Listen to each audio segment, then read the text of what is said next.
Hello everybody and welcome back to another Raid Shadow Legends video.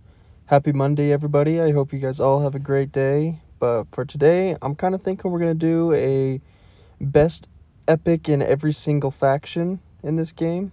I kind of feel like every faction has that one star epic that really stands out from the rest. And I'm here to show you guys today at least my thoughts on and opinions. Again, it's kind of hard to just pick one epic from every faction, but we're going to do our best today to really highlight those top tier ones you want to look out for, those, account changing epic. So getting started here with the Banner Lords, since they are first up. Just looking through here, there's a couple of pretty crazy epics in here. Archmage Helmet's really solid. Oathbound, I like him. He's a little bit niche, but I do like him. And again, today we're not going to be focusing on the Void epics. We're only going to be focusing on the non-Void epics. For this one, I'm definitely going to have to give it to Stag Knight, though. Stag Knight is one of those champions where when you're trying to reach that, level 20 dungeons for the Arbiter missions, Stag Knight's really going to shine in that situation. Really solid in just about any dungeon there is. He's going to be a very hard carry.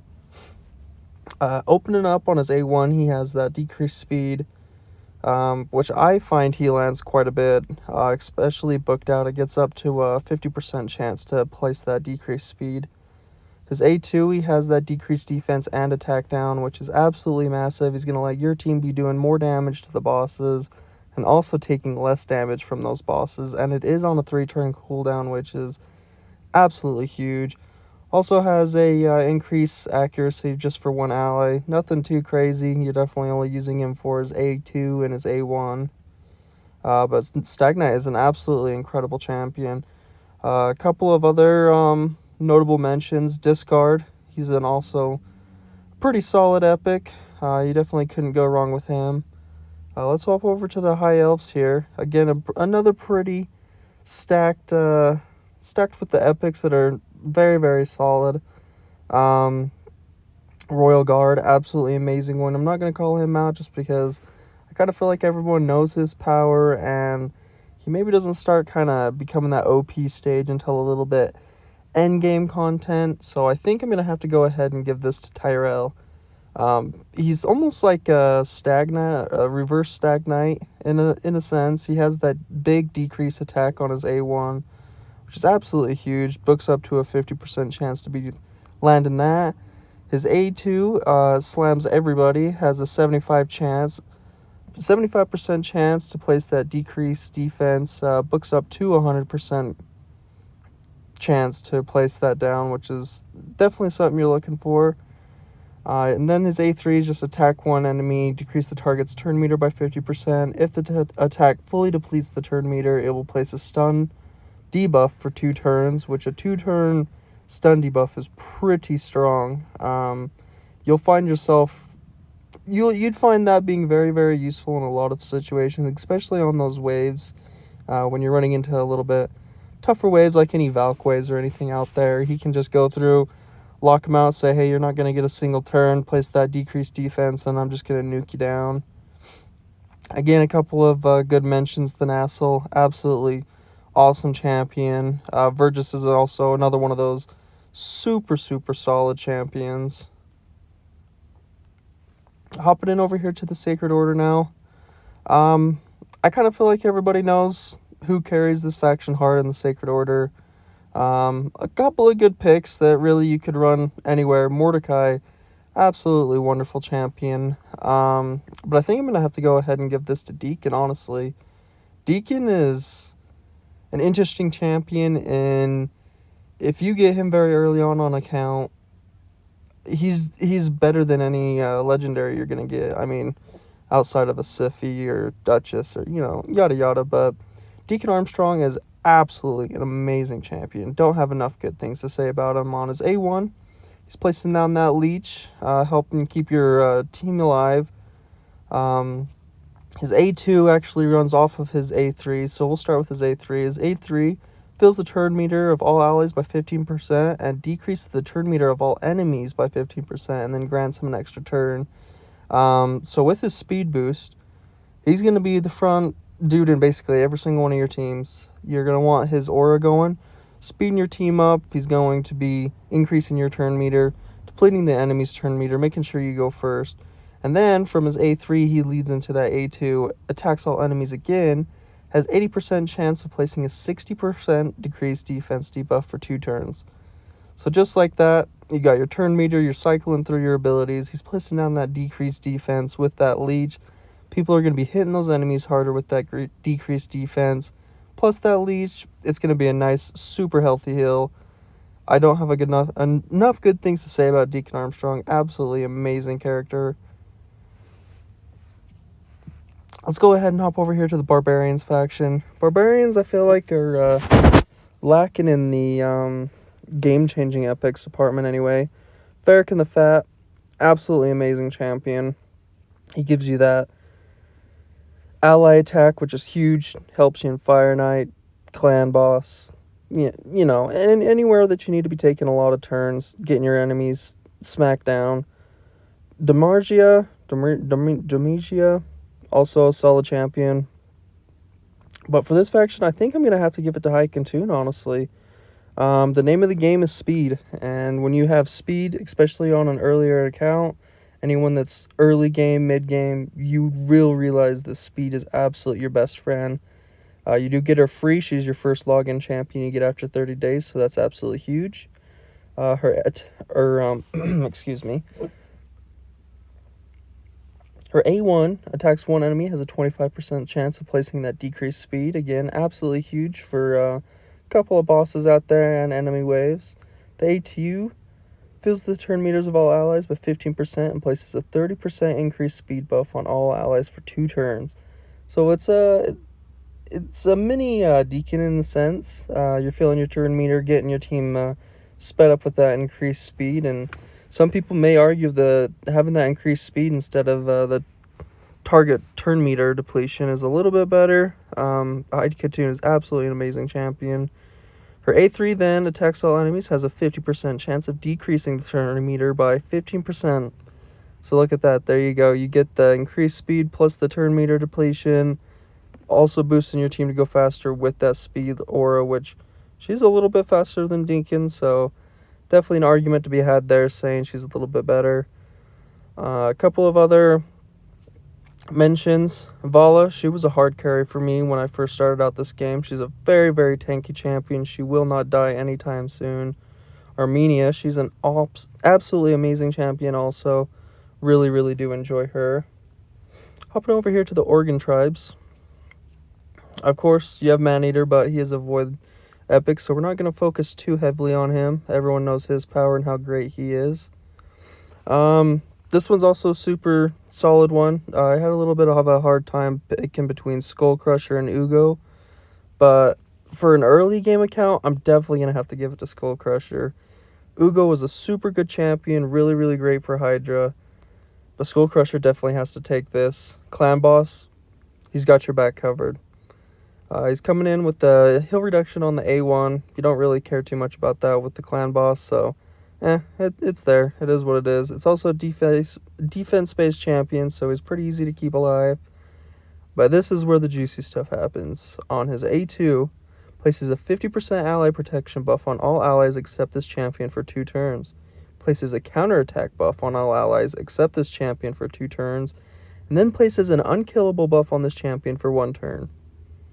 Guys, it's on a 3-turn cooldown. With how very little champions actually have ally protection and counterattack, and then for this epic to have both of those, this guy is going to be carrying you through the Clan Boss. Your teammates are going to be getting more turns. If you can speed tune that to when he does his 2 AoE attacks, he has both those counterattacks up. Your team is going to be at least doubling your damage with this guy on it. His last one, decrease the duration of all debuffs on this champion by 1 turn at the start of each turn. So guess what, guys? This guy he can't get stunned. He can't get stunned, he can't get provoked, he can't get frozen. Because as soon as he takes that turn, he says, yeah, no, never mind, I don't need that. Gets rid of it and goes ahead anyway. He has a resistance aura just in the faction crypts. Again, he's pretty solid for that too. Really anywhere, he's going to be keeping your team alive, giving them more hits. I love Skull Crusher. He's a super solid champion. Coming over here to the Lizardman, again, a couple of good epics in here. Nothing that screams too crazy at me that they're absolutely insane. I do like Jarrig. Jarrig was a very hard carry for me through the faction wars. A super, super solid champion. Delija, also a great champion. But I think, honestly, I'm going to have to give this one to Venomage. Venomage is... It's the epic you get before you go into soloing dungeons with, you know, most of your legendaries, Walking Tomb Drang, Scrax. Venomage is right there to, you know, she's almost busting that bubble of being a legendary, but an epic. Her A1 attacks one enemy 2 times, destroys the target's max HP by 75% of the damage inflicted if they are under a heal reduction buff. Each hit has a 35% chance of activating up to 2 poison debuffs on the target. So you have some poison activation on her A1. Not too bad, not too bad. Her A2 attacks one enemy, has a 75% chance of placing a 60% decreased defense debuff for 2 turns. Also has a 75% chance of placing a 50% decreased attack debuff for 2 turns if the target is under poison. So as you can see, she kind of works around poison, and this is finally where the poison comes into play. So on her A3, attacks all enemies, has a 75% chance of placing a 100% heal reduction debuff for 3 turns. Also has a 75% chance of placing 2 5% poison debuffs for 2 turns. So that's kind of where the poisons are coming from. It does book down to a 3-turn cooldown, so however, going super fast with a lot of accuracy. She's going to be putting those poisons out there. She's going to be detonating those poisons, and then she's putting out that decreased defense and decreased attack, which is super, super big. Her passive, enemies under heal reduction debuffs inflict 15% less damage. That is huge. That is really, really big. And then her aura, 45, increases your accuracy by 45 in each battle if you have her running in the lead.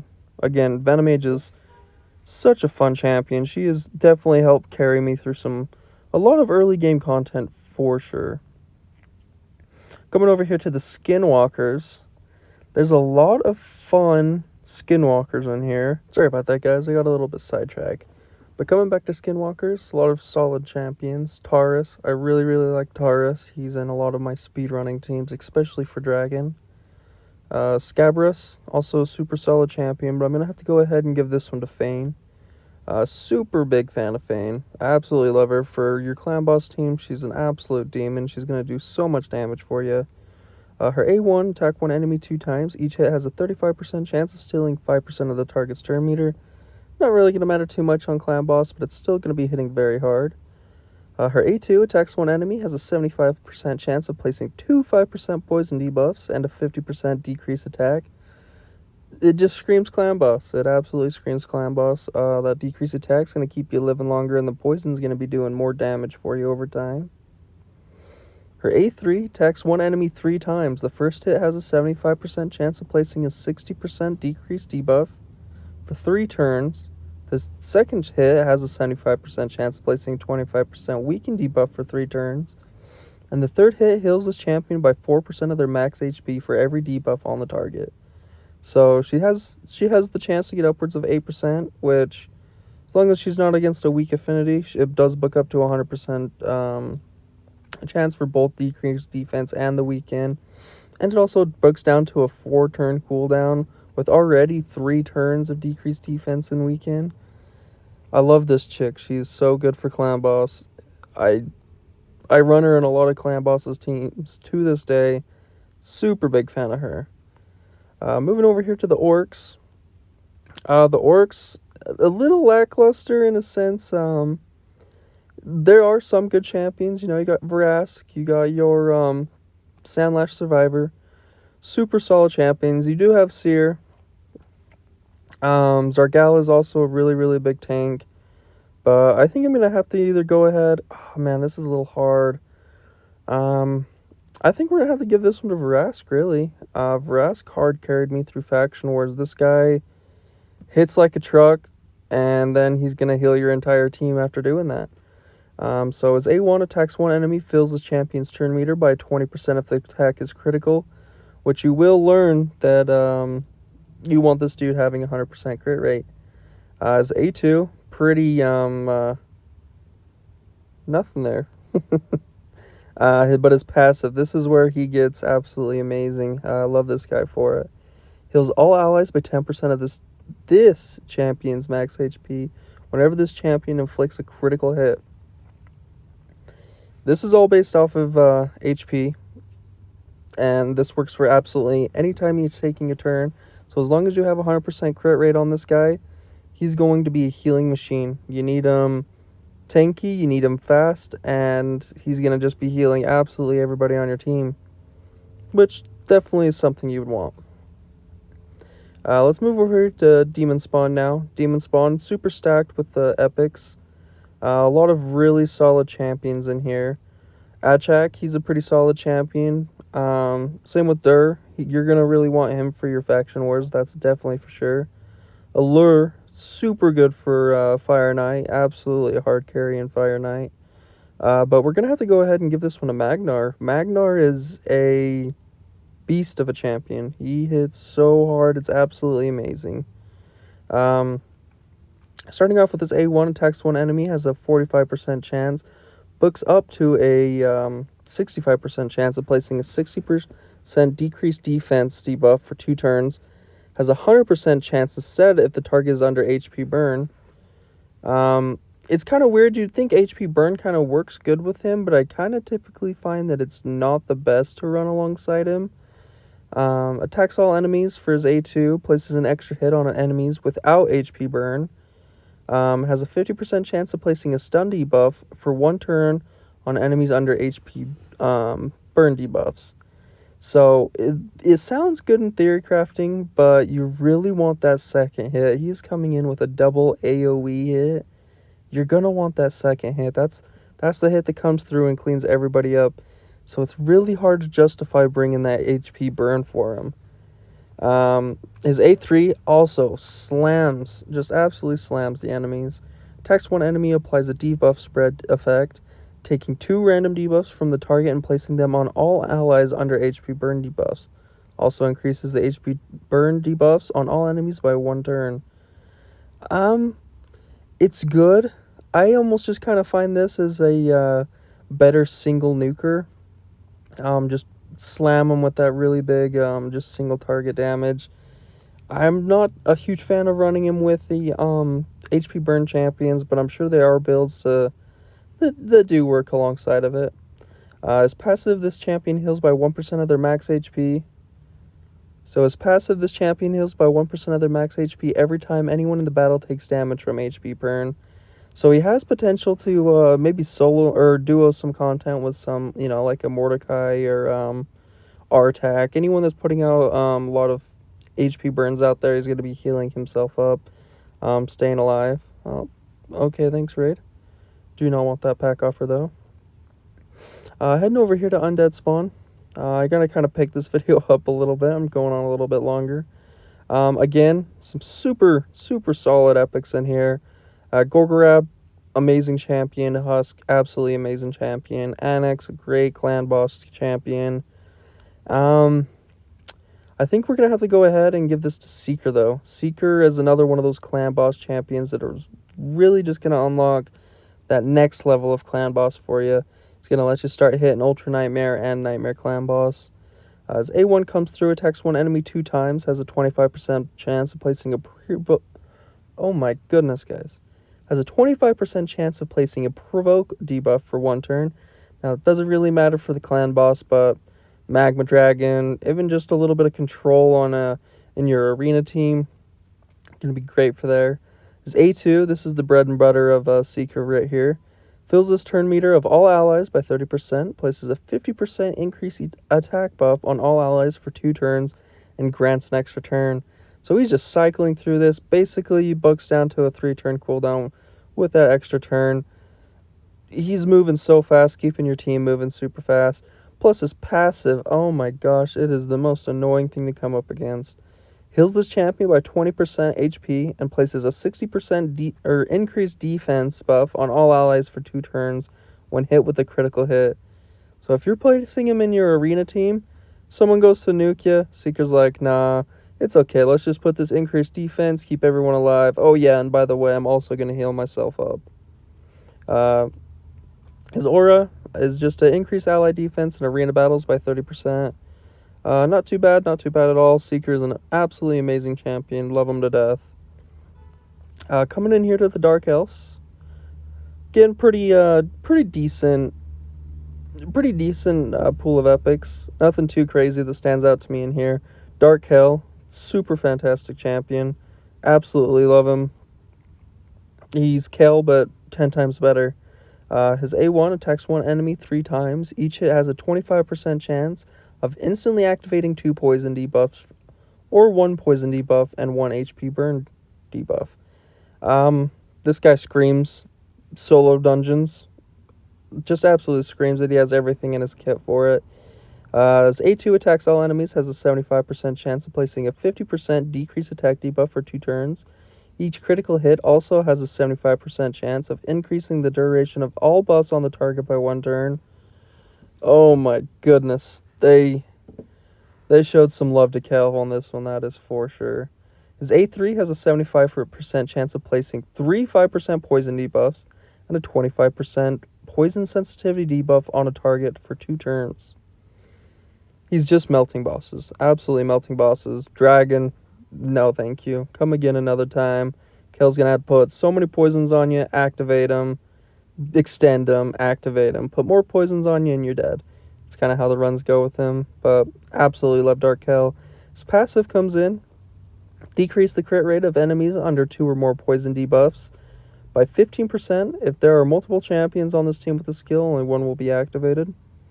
So again, Dark Hell is coming in here and absolutely souling content. Super fun champion to use. A couple of other good solid mentions. Madame Sarah, she's a void champion. We're not going over those too much today, but absolutely a good champion, a good debuffer.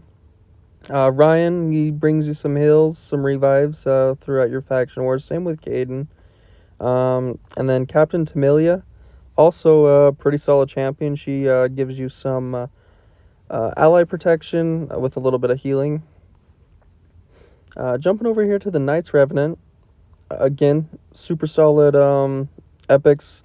Probably one of the easier faction guards just because it's so stacked with amazing epics. You have Miscreated Monster. I kind of feel like he fell off a little bit. Absolutely a stunning champion for Spider. But once you kind of get other places in the game, you kind of find other people do it a little bit better. Sinacia and Skullcrown. Super fun combo of champions. Really fun for blender teams. I really enjoy them. But we're going to have to go ahead and give this one to Rector Drath. Rector Drath is going to keep you alive, keep you going. She's a tank. I absolutely love her. She's so much fun to use. Her A1 attacks one enemy, has a 35% chance of placing a 50% decrease attack debuff for 2 turns. Super solid, A1. Her A2 heals all allies by 20% of this champion's max HP. After healing, places a perfect bell debuff for 2 turns on all allies with full HP. Places 15% continuous heal debuff for 1 turn instead on allies with less than 100% HP. Super solid ability right there. Her A3, she brings a revive, a single target with 60% HP and fills their turn meter by 60%. Places a perfect veil buff on them for 3 turns. So she's basically reviving people and saying, hey, you're not going to smack them down. Focus me instead. I'm going to heal this person back up to 100 HP and bada bing, bada boom. Her passive comes in whenever an ally under a veil or perfect veil buff gets a turn, heals them by 10% of their max HP. Also increases the resistance. Oh no. And then you have her passive. Whenever an ally under a veil or perfect veil buff gets a turn, heals them by 10% of their max HP. Also increases the resistance of allies under veil or perfect veil buffs by 50. Super huge. Will only increase res once per ally if multiple reactors on the same team. Understandable. She has a nice increased ally resistance in Doom Tower battles by 55. Rector Drath, don't have enough good things to say about it. For absolutely solid champion. Doom Priest, another really solid champion. Knights Revenant, I feel like, is pretty stacked when it comes to the epics, that's for sure. Coming in here to the Dwarves faction now. Again, a couple of pretty solid champions. Cornelia, absolutely get wrecked by her. I don't understand how people build her and make her so good, but I've been wrecked by her countless times. Regard Sergeant, almost a must-have for Faction Wars. She's a fantastic champion also. But I kind of feel like we all know who this one goes to, and that is Geomancer. Geomancer, absolutely game-changing. Epic if you get him on your account at any level in the game.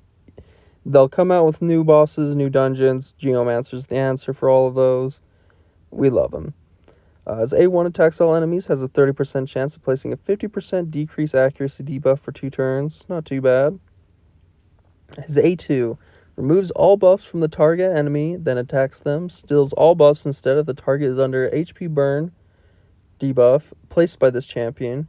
Reduce the cooldown of Quick Sand Grass by 2 turns if the target is killed by this skill while under HP burn debuff placed by this champion. Okay. Also, this A2 does hit pretty hard, goes down to a 3-turn cooldown. This is what we want. This is why we want Geomancer, and this is why we love him. Fully depletes the target's turn meter, fills his champion's turn meter by the amount of the target loss. Has a 75% chance of placing HP burn and a 25% weaken debuff on the target for 3 turns. Also books down to a 3-turn cooldown, synchronizes extremely well for the clan boss. But then we get into his passive. Decrease the damage of all allies received by 15% and deflects this damage onto each enemy under an HP burn debuff placed by this champion. There are multiple champions on the team. This skill only one will activate. Whenever this champion is attacked, deflects 30% of the damage instead. When deflecting damage on each enemy hit, has a 30% chance of dealing additional damage equal to 3% of the target's max HP. So this is like a War Master, but when someone is hitting you, and the more HP they have, like in Hydra, the absolute better. Geomancer is a stunning champion. So good. He will carry you absolutely anywhere in the game that you want to. Moving over here to the Shadowkin. A couple of them that stand out. Kinagashi, she has a revive. Super solid champion. Pretty hard carry through the Shadowkin faction war. Burengari, also another one. Fenshi, fun champion also. But we have to give this to Taragi. Taragi, I was excited to get him on this account, and it was probably only a month or 2 ago I got him. He was the real reason I was able to beat the Shadowkin faction wars. Taragi is absolutely amazing champion, great for clan boss. Coming through on his A1, attacks one enemy, has a 30% chance of placing 50% decrease attack debuff for 2 turns. He has HP based champions, so means he's gonna live forever, smack pretty hard. His A2 attacks all enemies, has a 50% chance of placing a Provoke debuff for 1 turn. The chance increases by 5% for each debuff on the enemy team. Super solid again. He's going to be getting everyone's attention. Everyone's going to want to be smacking him up. But then he comes in and places a shield buff equal to 50% of this champion's max HP on 50 and a 50% ally protection buff on all allies except this champion for 2 turns. My goodness, I am eating my words. Also heals this champion by 25% of their max HP and places a 30% reflect damage buff on them for 3 turns. The heal increases by 2.5% for each poison debuff on the enemy team. So, bringing a poisoner alongside this guy, again, for clan boss, you're going to want that. Super good combo. Taragi the Frog is such a hard carry, and he's in so many teams. I love Taragi. He is so much fun. One attack has a 50% chance of placing a 5% poison debuff on the attacker for 2 turns. Occurs once per hit. Again, super solid. Everyone's taking a turn everywhere in the game. Everyone's also getting poisons from Taragi. He has a aura that increases resistance in all battles. Not the best thing in the world, but Taragi the Frog, definitely one of the best. Coming in at their very last one in the Sylvian Watchers. Brand new faction. There's some pretty solid champions in here, actually. Nia, super solid champion. She is a void, so we're not going to be talking about her today. Ornn, another one of those. He's kind of like a mini Dark Hell. super fantastic champion. Crowden, a really, really good champion for hard Fire Knight. Super good choice for that. Ruella, also another really good champion. And honestly, I think we're gonna have to come back and give it to our man Orin over here. He's a cool looking champion. It looks like he has a little mushroom growing off the top of his head. Maybe that explains where he gets his poisons from. But his A1 attack one enemy 2 times. Each hit has a 15% chance of placing a 5% poison debuff for 2 turns. Okay, so starting out the gate strong with some poisons. Also an HP based champion. You gotta love him. You gotta love him. His A2 coming in attacks one enemy 2 times. Each hit has a 75% chance of instantly activating 5% poison debuff on the target. Again, got some poison activation. Then his A3 comes in here, books down to a 3-turn cooldown. Attacks all enemies, has a 50% chance, books up to a 75% chance of placing 2 5% poison debuffs and a 25% poison sensitivity debuff for 2 turns. Heals his champion by 1% of their max HP for each poison debuff placed by this skill. Again, HP based attack, super solid. His passive comes through whenever a poison debuff is activated on the enemy. Increase this champion's HP and defense by 5%, stacks up to 25%, resets each round. So this guy, he's built a lot like Dark Kale, but for survivability. Super hard carry through the faction wars. I unfortunately don't have him, but he's such a solid champion. I really can't wait to get him someday. But that's all the champions, guys. We made it through. I hope all of you guys made it to the very end. And let me know your guys' thoughts and opinions. Would you guys have picked some different epics, or do you guys feel a little bit differently on some of them than what I picked? Definitely let me know down in the comments below. But I appreciate all you guys for watching. I hope you have a great Monday, and I will see you guys later. Peace out, guys.